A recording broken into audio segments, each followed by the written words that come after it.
morning, students.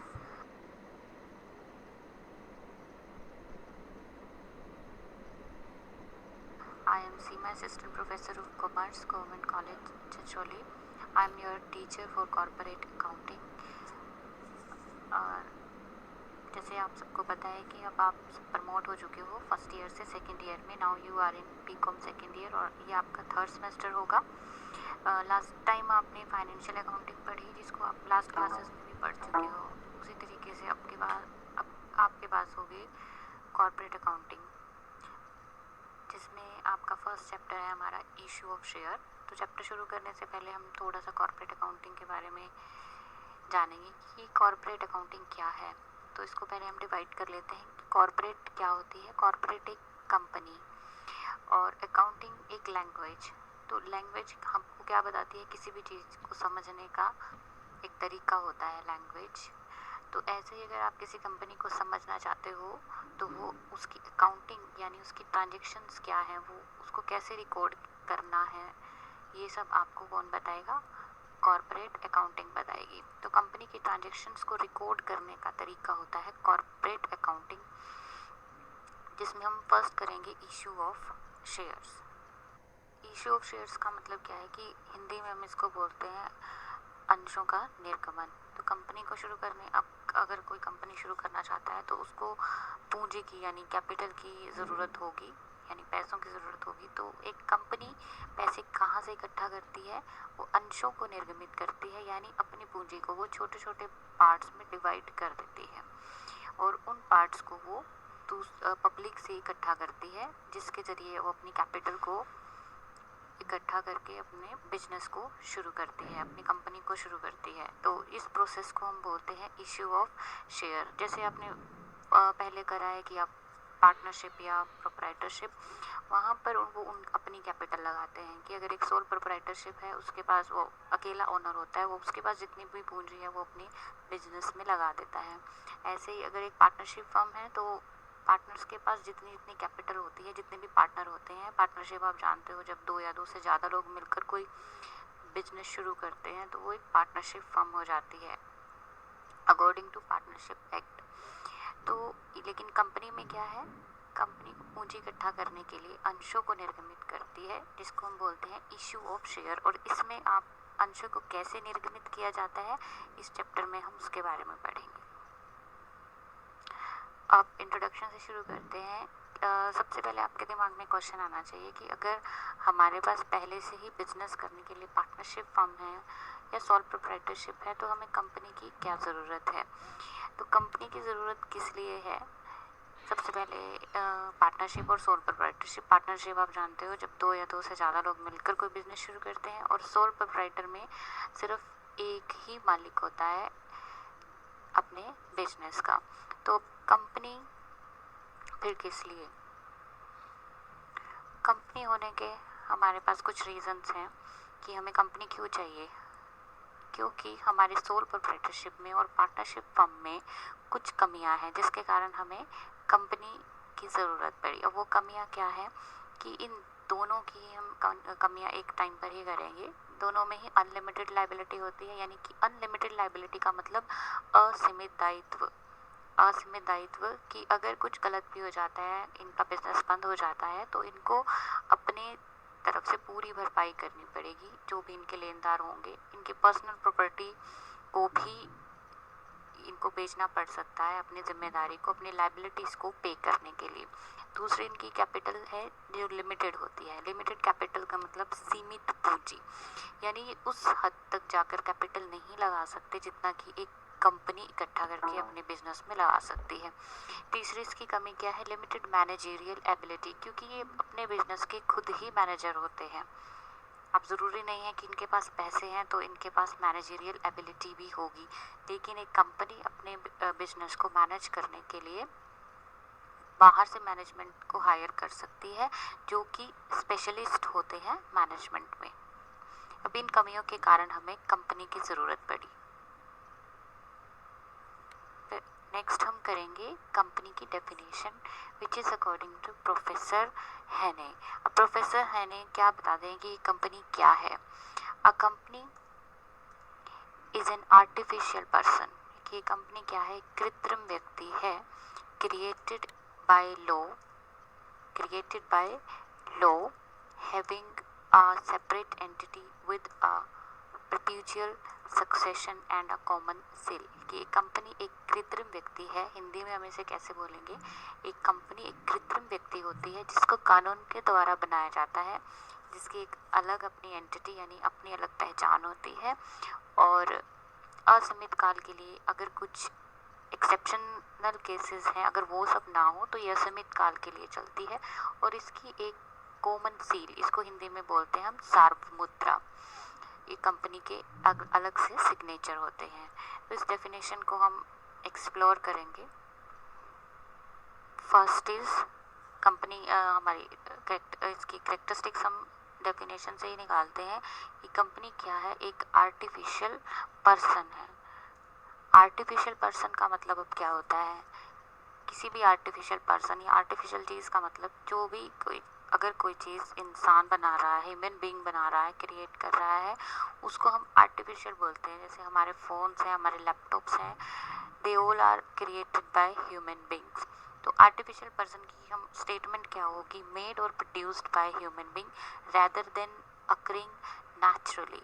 कोई भी चीज़ अगर प्राकृतिक रूप से पैदा नहीं होती, कोई ह्यूमन बीइंग उसको बना रहा है, तो उसको हम आर्टिफिशियल बोलते हैं। ऐसे ही कंपनी एक कोई नेचुरली या प्राकृतिक रूप से वो कहीं पैदा नहीं होती, उसको एक ह्यूमन बीइंग ही क्रिएट करता है, इसलिए इसको हम एक आर्टिफिशियल पर्सन बोलते हैं।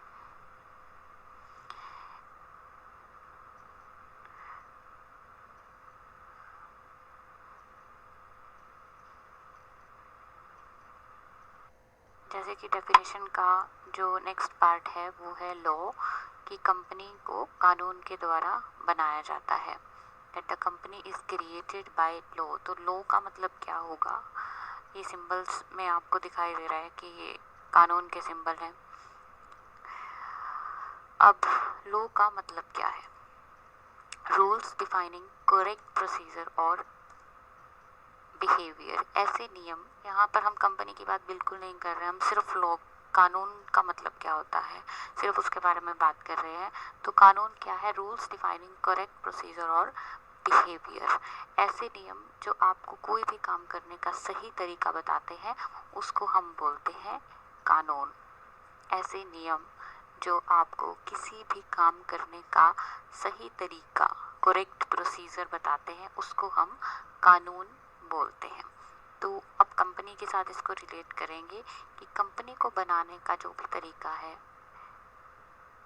वो हम कानून के अकॉर्डिंग ही करते हैं, कानून के अनुसार कंपनी को बनाया जाता है। यानी जो नियम कंपनी बनाने के कानून हमें बताता है, उन नियमों के अनुसार ही हम एक कंपनी को बना सकते हैं। नेक्स्ट है डेफिनेशन का अगला पार्ट क्या है, सेपरेट एंटिटी। मैं एक बार आपको बता देती हूँ कि ये जो हम डेफिनेशन के पार्ट्स कर रहे हैं, ये एक कंपनी के करेक्टरिस्टिक्स भी हैं। डेफिनेशन के जो हम पार्ट कर रहे हैं, ये कंपनी के करेक्टरिस्टिक्स भी होंगे। तो सेपरेट एंटिटी का मतलब क्या है, The transaction conducted by a business are separate to those conducted by its owner। कि एक बिजनेस जो भी ट्रांजैक्शंस करता है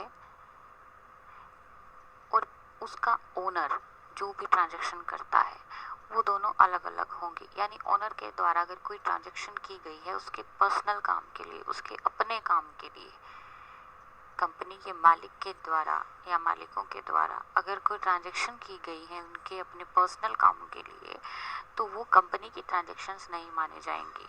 और कंपनी की ट्रांजैक्शंस अगर कंपनी के लिए या बिजनेस के लिए की गई है, तो वो ओनर की ट्रांजैक्शंस नहीं मानी जाएंगी। इसे कहते हैं हम सेपरेट एंटिटी। अब सेपरेट एंटिटी के लिए मैंने आपको एक लिंक दिया है, ये यूट्यूब का लिंक है। अगर आपका फ़ोन नेट से कनेक्टेड है या लैपटॉप अभी नेट चल रहा है, तो आप इस लिंक पर क्लिक करके डायरेक्ट आपको एक सेपरेट एंटिटी का एग्जांपल मिलेगा। सोलेमन का वीडियो है ये, आप जहाँ से अच्छी तरीके से समझ सकते हो कि सेपरेट एंटिटी क्या होती है। इसका एग्जांपल मैं आपको बता देती हूँ। सपोज़ एक कंपनी का मालिक अपने घर के लिए कोई फर्नीचर लेता है, तो वो उसके घर का फर्नीचर है, वो ट्रांजैक्शन हम कंपनी के ट्रांजैक्शंस में रिकॉर्ड नहीं करेंगे। और ऐसे ही अगर कोई ओनर कंपनी से पैसे निकाल रहा है अपने पर्सनल यूज़ के लिए, तो वो अलग माना जाएगा, एक लोन की तरह उसे देखा जाएगा या एक उधार की तरह उसे देखा जाएगा। ये नहीं माना जाएगा कि ये ओनर कंपनी का ओनर है, अगर ये कंपनी से पैसे निकाल रहा है तो ये कंपनी का ही काम है, ऐसा बिल्कुल भी नहीं माना जाएगा। तो ये एक एग्जाम्पल था सेपरेट एंटिटी का। और एग्जाम्पल आप इस लिंक में आप दूसरा एग्जाम्पल देख सकते हो।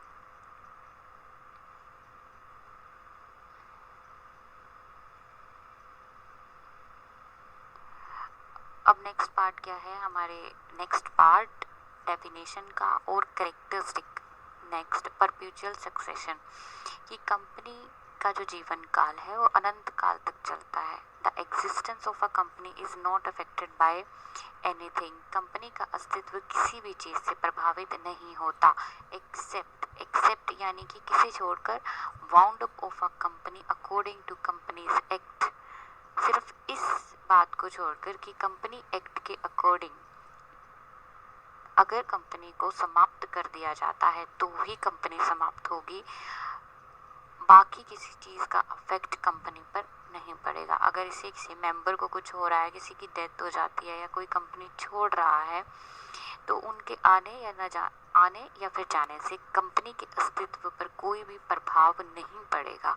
कंपनी तभी समाप्त हो सकती है, उसका जीवन काल तभी समाप्त हो सकता है जब अगर उसको कंपनीज एक्ट के अकॉर्डिंग वाउंड अप यानी कि खत्म किया जाएगा। डेफिनेशन का नेक्स्ट पार्ट है कॉमन सील, हिंदी में हम इसको बोलते हैं सार्वमुद्रा। कॉमन सील, सपोज आप कोई एप्लीकेशन लिखते हो कॉलेज के लिए और उसके एंड में अपने सिग्नेचर करते हो, तो वो आपकी कॉमन सील है। कॉमन सील यानी माना जाएगा अगर आपके सिग्नेचर है उसके नीचे कि ये एप्लीकेशन आपने ही लिखी है। क्या माना जाएगा कि अगर आप कोई एप्लीकेशन लिखते हो और उसके नीचे अपने साइन करते हो तो ये माना जाएगा कि ये एप्लीकेशन आपने लिखी है और आप इस ऊपर लिखी गई बात के जिम्मेदार हो। ऐसे ही कंपनी की कॉमन सील होती है, इसकी हम स्टेटमेंट कर देते हैं। Common seal means a metal stamp. ये कैसी बनी होती है, किसी मेटल स्टैम्प यानी तांबे की एक स्टैम्प बनी होती है फॉर स्टैम्पिंग डॉक्यूमेंट्स को, जो भी पत्र होते हैं कंपनी के, उनको स्टैम्प करने के लिए with the name of the company, और उस स्टैम्प पर कंपनी का नाम लिखा होता है। टू अप्रूव्ड देम यानी उन डॉक्यूमेंट्स को अप्रूव करने के लिए, ऑफिशियली अप्रूव करने के लिए, उन डॉक्यूमेंट्स को ऑथेंटिकेटेड बनाने के लिए। अब इसका मतलब क्या हुआ कि अगर किसी पेपर के नीचे कंपनी की स्टैंप लगी हुई है तो इसका मतलब क्या है कि उस पेपर पर ऊपर लिखी गई बात के लिए कंपनी जिम्मेदार है, या ऊपर की गई सेल के लिए या ऊपर लिखी हुई परचेज के लिए कंपनी जिम्मेदार है। तो इसको हम क्या बोलते हैं, कॉमन सील। कंपनी के सिग्नेचर के नाम से आप इसको याद रख सकते हो। अब कुछ एग्जांपल्स हैं हमारे पास कॉमन सील, क्योंकि कॉमन सील बिल्कुल नई चीज़ है आपके लिए। तो कैसे होती है कॉमन सील, जैसे कि ये एक रबड़ स्टैम्प है। जैसे स्टेटमेंट में हमने मेटल स्टैम्प पढ़ा, लेकिन इसको ये रबड़ स्टैम्प में भी हो सकती है। जैसे इस पर देखो रजिस्टर्ड ऑफिस का कोड दे रखा है, कंपनी का नाम लिखा है। कंपनी का नाम क्या है इसमें, 3 बॉन्ड इंडिया प्राइवेट लिमिटेड। तो कंपनी जो भी उसको ज़रूरी लगता है वो इस स्टैम्प पर प्रिंट करा सकती है। अब इसको लगाते कैसे हैं, ये इसका एक स्टैम्प होल्डर है, पेपर को इसके बीच में रखकर हम इस स्टैम्प को लगा सकते हैं। अब इसी तरीके से नेक्स्ट ये भी कुछ कॉमन सील के एग्जांपल हैं।